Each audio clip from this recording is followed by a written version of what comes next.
전 세계인들 가운데서요, 성경 다음으로 가장 많이 읽은 책이 철로역정이라고 하는 책입니다. 성경의 사상과 성경의 이런 사상과 맥락을 같이 하는 내용에 이 크리스찬이라고 하는 주인공이 장망성, 멸망할 이 세상을 떠나서 영원한 하나님의 나라로 가는 그런 순례의 과정을 쭉 기록한, 여러 가지 시험들을 당하면서 견디고 이겨내는 그런 과정들을 그린, 지금으로서 350여 년 전에 만들어진 책입니다. 이 책은 그간에 걸쳐서 수많은 언어와 책으로, 또 소설로도, 만화로도, 연극으로도, 영화로도 끊임없이 그렇게 전달되어져 온 것이죠. 이 책의 저자가 바로 이 존 버년이라고 하는 목사님입니다. 그는 대장장이의 아들이었다가 그야말로 은혜를 받고 그렇게 해서 목회를 하게 된 목사님이신데, 당시에 존 버년 목사님은 설교 사역을 곳곳에서 감당하고 있었는데, 당시에 이 영국 국교에서는 그와 같은 이 개신교회적인 설교 사역에 대해서 금지시켰습니다. 그래서 존 버년은 그 설교 사역의 금지 명령에도 불구하고 여러 차례 설교를 하다가 옥에 갇히기를 여러 번 했죠. 한 12년 정도를 여러 번 그렇게 옥에 갇혀 살게 됐습니다. 그런 옥중 생활도 존 버년은 너무 신실하고 또 너무 이 경건하니까 옥사에 있는 많은 사람들이 감동을 주는 겁니다. 간수들, 옥사장 이런 사람들도 크게 감동을 받아서 어느 날 이 옥사장이 옥문을 열어주면서, 목사님, 제가 문을 열어드릴 테니까 조용히 집에 가서 아내와 사모님과 아이들을 만나고 다시 옥으로 돌아오십시오. 그래서 옥문을 열고 나가서 집으로 가다가 존 버년 목사님이 이건 아닌 것 같다라고 하는 마음에 그런 느낌이 있어서 다시 감옥으로 돌아왔답니다. 그리고는 옥사장이 당신이 나에게 집에 다녀오도록 허락했지만 하나님의 뜻이 아닌 것 같아서 돌아오게 됐습니다. 그렇게 얘기를 했다. 놀라운 것은 그로부터 1시간도 지나지 않아서 이 국왕이 감찰단을 파견해서 옥중 모든 상황을 시찰하도록 그런 명령이 벌어졌습니다. 그 시찰이 다 끝나고 나서 옥사장이, 목사님이 하나님의 음성을 듣고 행하셨기 때문에 목사님과 제가 살 수 있었습니다. 앞으로는 제가 목사님 보고 어느 때든지 나가라 말을 하지 않겠습니다. 하나님이 말씀하시면 그때에 다녀오실 수 있겠습니다. 그렇게 이야기를 했다는 것이죠. 여러분, 이 존 버년과 관련된 이 이야기는 오늘 우리에게 주는 교훈이, 우리가 인생을 살아가면서 여러 가지 어떤 결정을 내려야 될 다양한 부분에, 우리 인생에, 우리 자녀들의 앞길에 수없이 우리가 조언도 해야 되고 결정을 직간접적으로 해야 되는 모든 상황들 가운데서 우리 누구의 뜻을 따라야 될 것이냐. 우리는 많이 고민도 하고 많이 생각도 하고 또 신중하려고 하지만, 그러나 내 판단 자체는 너무나 많이 욕심과 너무나 많이 나의 의지가 담겨져 있기 때문에 오류가 많을 수 있어요. 그럴 가능성이 많습니다. 그러나 전심 우리가 하나님의 뜻을 묻고 하나님의 뜻을 응답받아 따라갈 때는 그 길은 완전하며 그 길은 하나님의 선하신 인도가 있게 되어지는 것입니다. 여러분들을 가장 잘 아시는, 여러분의 가정과 모든 것들을 가장 잘 아시는 그 하나님께 여러분이 더 물으시고 하나님의 뜻을 응답받아서 살아가는, 그래서 하나님의 그 선하신 길로 늘 동행하는 역사가 있게 되시기를 주님의 이름으로 축원합니다. 요셉이 형제들과 이렇게 극적인 만남 가운데 기뻐하고 춤을 추고 눈물로 그렇게 함께 할 때 이 소식을 들은 바로가 큰 결정을 내렸죠. 요셉의 아버지 야곱의 모든 일가 친척 전체를 다 애굽으로 이민하게 오는 특단의 결단을 내려줍니다. 그래서 엄청난 재물을 보내면서, 특별 수레를 가나안 땅에 보내면서 그 모든, 지금 기근 중에 허덕이는 모든 요셉의 일가를 다 애굽 땅에 이주해 오도록 그렇게 허락합니다. 드디어 이 소식을 듣고 감개무량에 맞지 않는 이 야곱이 온 식솔들과 함께 떠나갈 준비를 합니다. 이삿짐을 다 챙기고 그렇게 해서 정들었던 헤브론 땅, 오랫동안 살았던 이 헤브론 땅을 떠나서 아래로 내려가요. 내려가다 보면 이 헤브론은 가나안 땅의 중남부쯤에 있고, 거기서부터 한참 내려오다 보면 브엘세바라고 하는 지역이 있습니다. 그리고 브엘세바에서 더 내려가다 보면 이제는 애굽 접경 지역이 나오고, 거기를 넘어가면 이제 애굽으로 들어가는 거예요.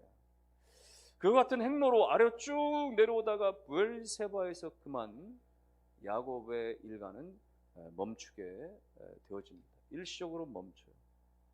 야곱에게는 고민이 있었던 것입니다.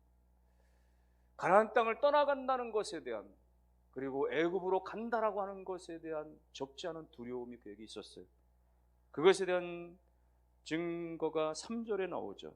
하나님께서 야곱에게 하신 말씀을 보면은, 야곱아, 나는 하나님이라. 내 아버지 하나님이니 애굽으로 내려가기를 두려워하지 말라. 내가 거기서 지금 너로 큰 민족을 이루겠다. 두려워하지 말라라고 하나님이 말씀하시는 것을 보면, 야곱이 지금 떠나가는 이 과정 중에서, 애굽으로 가는 이 길목에서 얼마나 두려움 가운데 있는지를 보여주는 것이죠. 여실히 보여주는 것이죠. 사실 야곱이 그냥 20여 년 만에 만나는 아들만 생각한다면 기쁨과 설렘과 감격과 두근거림과 이런 것들만 많았겠죠. 그러나 야곱에게는 그 아들에 대한 만남의 기쁨 이면에 가나안 땅을 떠나야 한다라고 하는, 애굽으로 들어가야 한다라고 하는 이것이 너무나 두려웠던 거예요. 그것은 하나님의 약속 때문이었던 것입니다. 자기 아버지 이삭의 때에, 자기 할아버지 아브라함의 때 하나님께서 가나안 땅을 주시고 그 땅에서 너희의 민족을 일으키시겠다는 하나님의 약속을 받았던 바, 자신도 그 옛날 젊었을 때에 애굽 이 베들 땅을 갈 때 말이죠. 베들 땅에서 하나님께 약속을 받았잖아요. 내가 이 땅을 너와 내 후손이 영원히 주려고는 그 약속을 받았고, 20년 동안 자신도 이방 땅에서 방황했지만 다시금 가나안 땅으로 돌아와서 잘 정착하고 있었는데, 이 노년의 나이에 내가 지금 이 가나안 땅을 떠나가면 내 생전에 다시 가나안 땅으로 돌아올 수는 있을까? 지금 흉년이 시작되어지고 먹고 살기 어렵고, 이 흉년이 앞으로 5년이 갈지 10년이 갈지 모르는 판국에 과연 내 생전에 가나안 땅으로 돌아올 수 있을 것인가에 대한 적지 않은 지금 야곱 안에 두려움이 있었던 겁니다. 그래서 야곱은 지금 가나안 땅을 완전히 떠나가기 전에 브엘세바에서 멈추고 거기서 하나님 앞에 제단을 쌓습니다.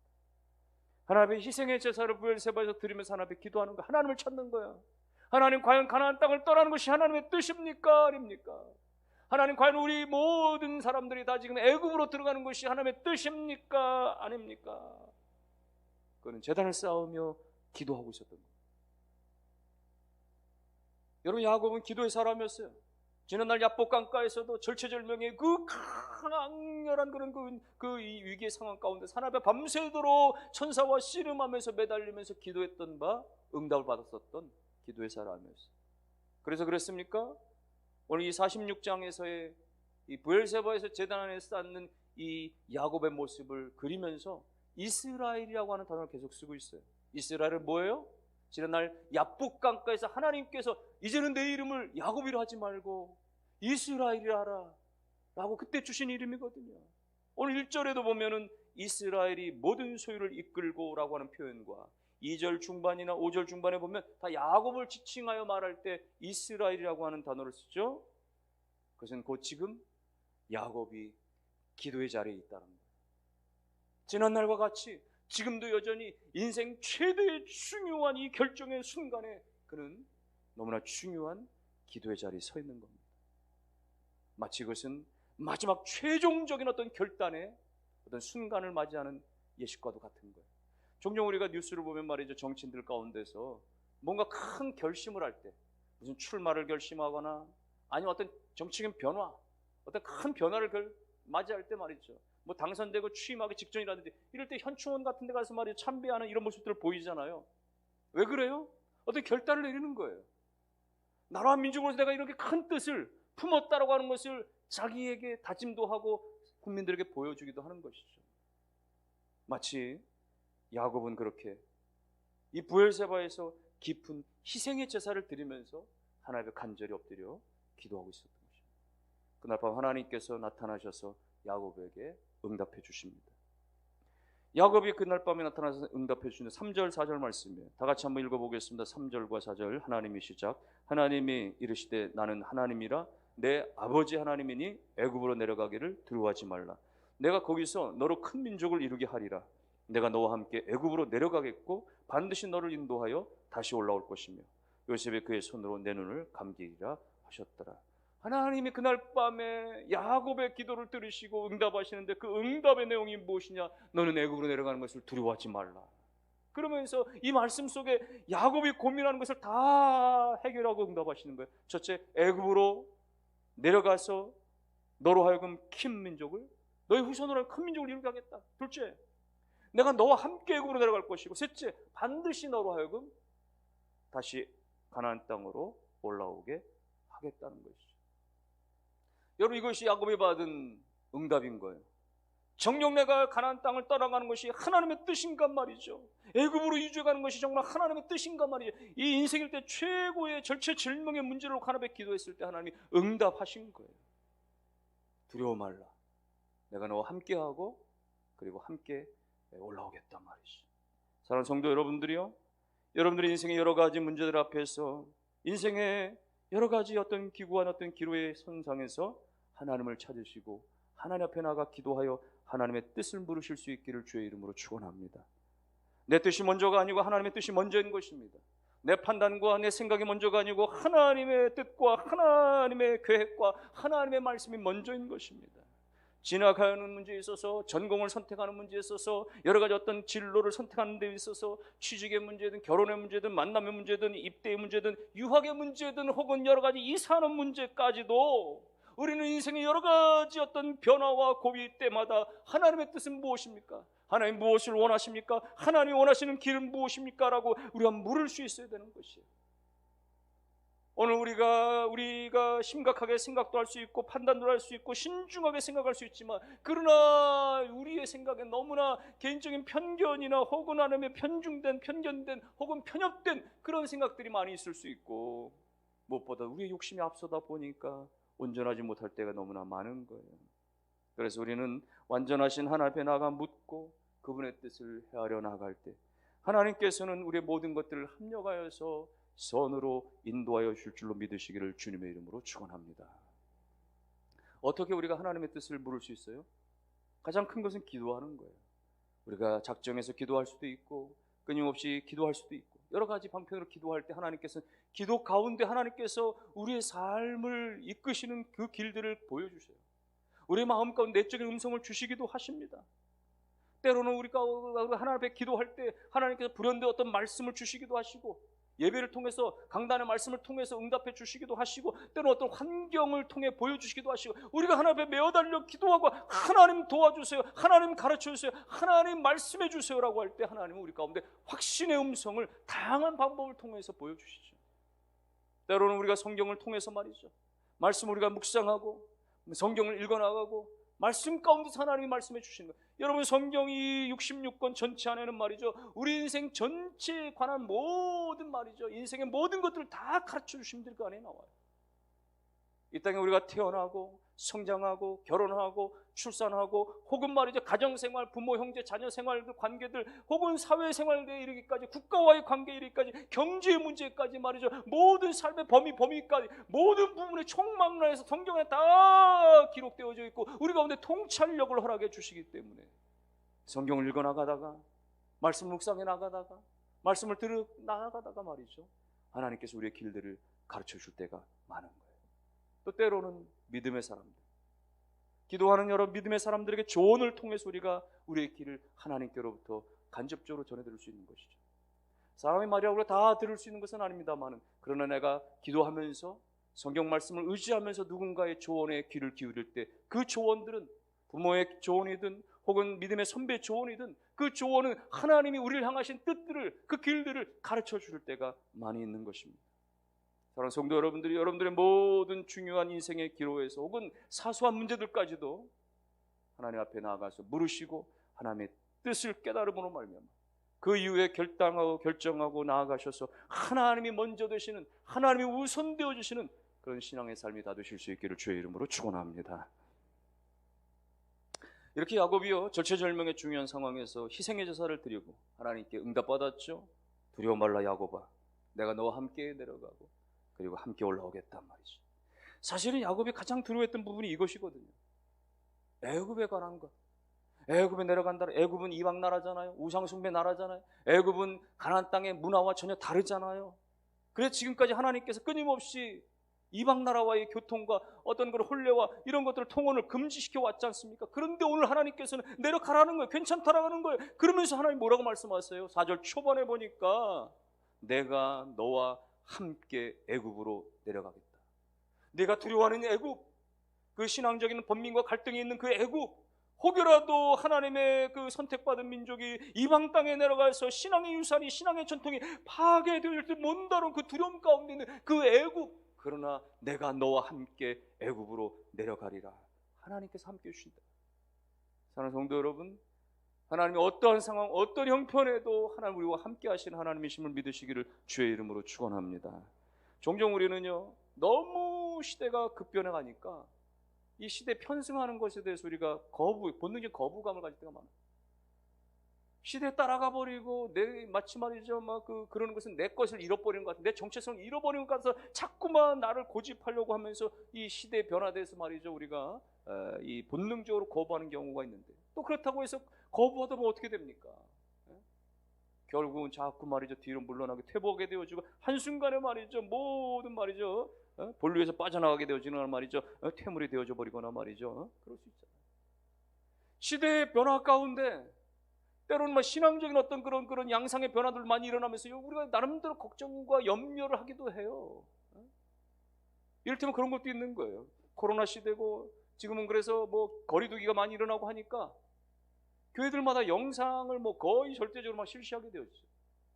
영상 예배를 통하다 보니까 사람들이 안전하게 자기 있는 자리에서 예배를 드리기도 하지만 또 그런 것들이 습관화되어지다 보니까 여러 가지 이유를 달고서 오늘은 이런 이유 때문에 저런 이유 때문에 오늘은 영상 예배로 쉽게 드리고 싶어 하는 거예요. 그렇게 되다 보니까 어떻게 됩니까? 우리 교회만 영상 예배만 있는 건 아닌데 서울의 어떤 중요 대형 교회 가운데 예배도 한번 클릭해보고 어떤 유명한 설교가의 목사님도 또 유명한 어떤 성가대를 보유하고 있는 어떤 교회 예배도 한번 클릭해보고 그래서 그 예배를 한번 쭉 1시간 정도 쭉 내가 시청하면 오늘 예배는 끝이다라고 하는 이런 식의 성도들과 교인들이 늘어나기 시작하니까 안 된다. 그리고 또 없애버려야 된단 말이죠. 어떤 교회들은요 아예 영상 예배 송출 중단, 이것이 오히려 성도들을 말이죠 폐해가 심하게 한다. 문제가 많긴 많은데 그럴 수 있죠. 그럴 수 있죠. 약간의 어떤 그런 부정적인 요소들이 왜 없지 않아 있겠습니까? 영상 자체가 문제가 되죠. 어떤 분들은 우리 교회 처음 왔을 때에 그런 이야기들을 하는 이야기를 저희가 종종 듣기도 했어요. 이 교회는 주일 오전 대예배에, 우리 교회는 대예배란 말도 쓰지도 않지만 주일 오전 예배 중에 왜 영상 같은 걸 보여주냐? 그리고 왜 설교 후에 복음성가를 주일 오전 예배 때 부르냐? 이런 얘기를 하기도 해요. 그런 것들로 인한 우려의 이야기도 모르는 바가 아닙니다. 그러나 그럼에도 불구하고 오늘 우리가 그것들 통해서 인터넷 영상을 통해서 유튜브를 통해서 혹은 또 여러 가지 어떤 그런 매체들을 통해서 우리가 그 안에서도 우리가 하나님을 경험할 수 있는, 하나님을 말씀할 수 있는 기회들이 있다라고 한다면 열어놓을 수 있는 것이에요. 왜 그렇습니까? 여러분, 하나님께서는 내가 너와 함께 애굽에까지 내려가리라고 말씀하시는 것이에요. 애굽은 그야말로 하나님이 없는 땅이고 예배가 없는 땅이고 신앙이 없는 땅이지만 그러나 그곳에도 주의 백성들이 있을 때 하나님은 그곳에 함께 하셔서 그곳에서 하나님이 지키시고 그들 가운데 예배를 받으시고 함께 동행해 주시겠다라고 하시는 하나님의 말씀이신 것이에요. 사랑하는 성도 여러분들이요, 모든 상황과 형편 가운데 우리와 함께 하시는 그 하나님을 믿으실 수 있기를 주님의 이름으로 축원합니다. 여러분이요, 우리가 어떻게 배우자든 우리의 자녀들은 24시간 다 우리가 관리 감독할 수 있겠습니까? 지켜 보호할 수 있는 힘이 있겠어요? 이 복잡다단한 세상 가운데 말이죠. 그러나 모든 불확실하고 모든 불안전한 이 세상 가운데서 여전히 변함이 없으시고 완전하신 그 하나님이 함께해 주실 때는 반드시 우리를 지켜내시고 온전케 하실 것을 믿고 주님 앞에 맡기신 은혜가 있게 되기를 주의 이름으로 축원합니다.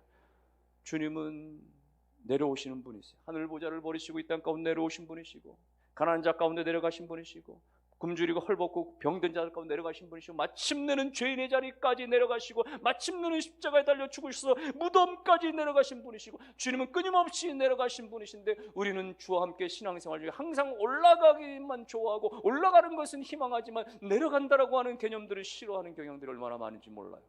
그래서 예수 믿으니까, 신앙생활 하니까 나는 상상이 일어나야 되고 성장이 일어나야 되고 부흥이 일어나야 되고 잘 되고 성공해야 되고, 반대로 정체라든지 답보라든지 마이너스라든지 이런 거는 싫어하는 것이죠. 그러나 때때로 우리는 신앙생활함에도 불구하고 내려갈 수 있습니다. 우리는 예수를 믿음에도 불구하고 우리는 마이너스 생활을 할 수 있습니다. 그러나 우리가 내리막길을 걸을 때 그것이 다 실패가 아니고, 오히려 그 안에서 우리는 하나님 안에서 겸손함을 깨닫게 되어지고, 우리는 하나님을 더욱더 의지하게 되어지고, 오히려 우리는 그 어려운 상황 속에서 믿음을 더 굳건히 지킬 수 있는 은혜들이 나타나게 되어지는 것. 사랑하는 성도 여러분들이요, 그러므로 모든 형편 중에 함께 하시는 그 하나님과 동행함이 있게 되시기를 주님의 이름으로 축원합니다. 중국 선교의 아버지, 대북격으로 불려지는 허드슨 테일러라고 하는 유명한 선교사, 이분은 당시에 선교사들이 주로 중국의 해안가에서만 선교할 때 중국 깊은 내륙으로 들어가서 내륙 선교센터를 만들고 그렇게 선교 이바지했던, 중국인들과 똑같이 생활하기 위해서 머리도 검게 염색하고 중국인의 옷을 입고 그렇게 동화되어서 선교 사역을 했던, 그의 평생의 그 80여 년 가까이의 삶을 통해서 온전히 중국 선교에 헌신해서 640여 명의 선교사들을 그렇게 데려다가 중국 전역에다 그렇게 훈련시켜 파송하는 어마어마한 중국 선교에 이바지했던 분인데, 그분이 어느 날 그 초임 선교사들이 그에게 자문을, 조언을 듣기 위해서 왔을 때, 허드슨 테일러가 그 젊은 선교사들에게, 여러분들 중국 선교를 왜 하려고 하십니까? 그때 선교사들은 젊은 그 패기 가운데 말이죠, 이 황무지 같은 중국 이 벌판 가운데 교회들이 곳곳에 세워지는 것을 보기를 원하기 때문입니다. 어떤 사람들은 이 미개한 중국인들이 복음 안에서 깨닫고 그야말로 새로워지기를, 그런 모든 삶에서 벗어나기를 희망하기 때문입니다. 별별 이야기를 다 할 때 허드슨 테일러는, 저는 그렇지 않습니다. 나는 중국이 사랑스러워서도 아닙니다. 이 모래바람이 가득하고 이 미개한 사람들이 많은 이곳 생활이 즐거워서도 하는 것이 아닙니다. 나는 내 안에, 내가 이렇게 목숨을 다 버리면서까지 평생에 내가 이곳에서 내가 선교를 다 하는 것은, 내 안에 나를 위해서 죽으신 예수 그리스도께서 나와 함께 하시기 때문에, 주님이 나와 함께 하시기 때문에 정말 사랑스럽지 않은 존재도 사랑할 수밖에 없게 되어지는 것이고, 주님이 나와 함께 하시기 때문에, 그 십자가의 사랑이 나와 함께 하시기 때문에 감당할 수 없는, 내 힘으로는 도무지 감당할 수 없는 그런 모든 일들도 내가 기쁨으로 감당할 수 있는 것입니다. 허드슨 테일러의 유일한 고백은 그것이에요. 나와 함께 하시는 하나님 때문에 이 척박한 땅에서 내가 평생의 종신토록 이 사역을 감당할 수 있었던 것. 사랑하는 성도 여러분들이, 하나님이 함께 하시면, 나와 함께 하심을 깨닫게 되죠. 어떤 상황, 어떤 형편 중에서도 넉넉히 감당해 줄 수 있음을 믿으시기를 주의 이름으로 축원합니다. 최근에 집중호우로 인해서 얼마나 많은 사건과 사고들이 일어났습니까? 안타까운 생명들이 그렇게 생명을 달리하게 되어졌습니까? 도로가 유실되고 붕괴가 되어지고 산사태, 축대, 붕괴 등등이 일어나고 말이죠. 너무나 안타까운 일들이. 뿐만 아니라 우리나라는 교통사고 사망률 세계 1위라고 하는 오명도 가지고 있습니다. 매일같이 뉴스에서는 사건, 사고들, 칼부림들이, 또 여러 가지 사건들이 넘쳐납니다. 우리 어린아이들 어린이집에 안심하고 맡기기 어렵고, 학교에도 그렇게 보내기는데 마음 놓고 보내지 못하는, 젊은이들 군대 가도 온갖 폭력과 사고가 넘쳐지는 그런 일들 가운데 있고, 오늘날의 수많은 매체들, 컴퓨터든 스마트폰이든 모든 것들 가운데 우리 청소년들을 끊임없이 일탈을 부추기게 충분하고 넘쳐나는 것들 얼마나 가득합니까? 모든 것이 다 불안해요. 집 밖이 다 불안하고 그야말로 안전하지 않습니다. 황무지 같은 세상이고, 캄캄한 밤바다 같은 세상이고, 폭풍과 몰아서 완전히 파손시켜버릴 것 같은 그런 세상 가운데 있지만, 그러나 하나님이 우리와 함께 하심을 믿을 때, 하나님의 그 자리까지 우리와 함께 내려가 주시고 함께 해주시는 그 하나님을 믿을 때, 우리의 삶이 담대하게 넉넉히 이겨낼 줄로 믿으시기를 주의 이름으로 축원합니다. 그러면서 오늘 우리는 이 본문에서 특별히 이 야곱이 말이죠, 바로가 보낸 이 수레를 어디서부터 타고 왔을까라고 하는 이상한 궁금증 하나가 생겨지게 됩니다. 헤브론에서도 처음부터 타고 내려갔을까, 아니면 부엘세바에서부터 타고 갔을까? 정확하게 표현하고 있지는 않습니다만 5절에 보니까 5절 말씀에 야곱이 브엘세바에서 떠날 때 이스라엘의 아들들이 바로가 그를 태우려고 보낸 수레에 자기들의 아버지 야곱과 자기들의 처자를 태웠다. 브엘세바에서 아버지를 수레에 태웠다라고 하는 이 간접적인 표현만 나올 뿐인데 전체적으로 보면 아마도 야곱은 브엘세바에서부터 수레를 탔을 가능성이 많은 거죠. 처음부터 헤브론부터 타지 않았던 거예요. 왜 그랬을까요? 처음부터 헤브론에서 특급 열차, 이 특급 수레를 탔더란 말이죠. 그는 아무런 고민과 염려 없이 애굽으로 직행할 수밖에 없었을 겁니다. 그러나 헤브론에서 브엘세바까지 3일 길을 낙타를 타고 가면 혹은 걸어가면서 3일 길을 가면서 내가 과연 가나안 땅을 떠나는 것이 하나님의 뜻인가? 내가 과연 애굽으로 가는 것이 하나님의 뜻인가를 그는 그 척박한 길을 걸어가면서 하나님의 뜻을 묻고 또 묻고 하나님 앞에 매달리는 그런 시간들을 가졌던 것이죠. 여러분, 오늘 우리가 하나님의 뜻을 묻는 길에는 오늘 우리가 신앙적인 고뇌와 신앙적인 어떤 그런 고민 가운데 그렇게 하는 것은 말이죠, 우리의 삶이 여유롭고 평안한 때 마치 고속도로 달려가는 그런 길이 아니고 덜컹거리는 그런 비포장도를 달려가는 그런 상황들 가운데 있을 때 침대처럼 그렇게 편안한 자리가 아니라 마룻바닥같이 딱딱한 정말 불편한 상황 가운데 산의 진미 뷔페의 자리가 아니라 단출한 그런 밥상의 자리에서 오늘 우리의 영적인 고민들과 우리의 신앙적인 고뇌들은 거기서부터 시작되어질 수가 있는 거예요. 사랑하는 성도 여러분들, 여러분 안에 지금 펼쳐진 고민들은 무엇입니까? 가정 안에 벌어진 여러 가지 문제들과 자녀들 가운데 지금 당도해지는 문제들은 무엇입니까? 거기서 어떤 지금 결정을 내리려고 하고 있습니까? 어떤 행동들을 하려고 하고 있습니까? 그 먼저 그에 앞서서 하나님 앞에 나가 기도하는 시간을 먼저 가지십시오. 하나님 앞에 엎드려 간구하는 시간을 가지십시오. 하나님, 인생의 이 문제 앞에서 하나님의 뜻은 무엇입니까?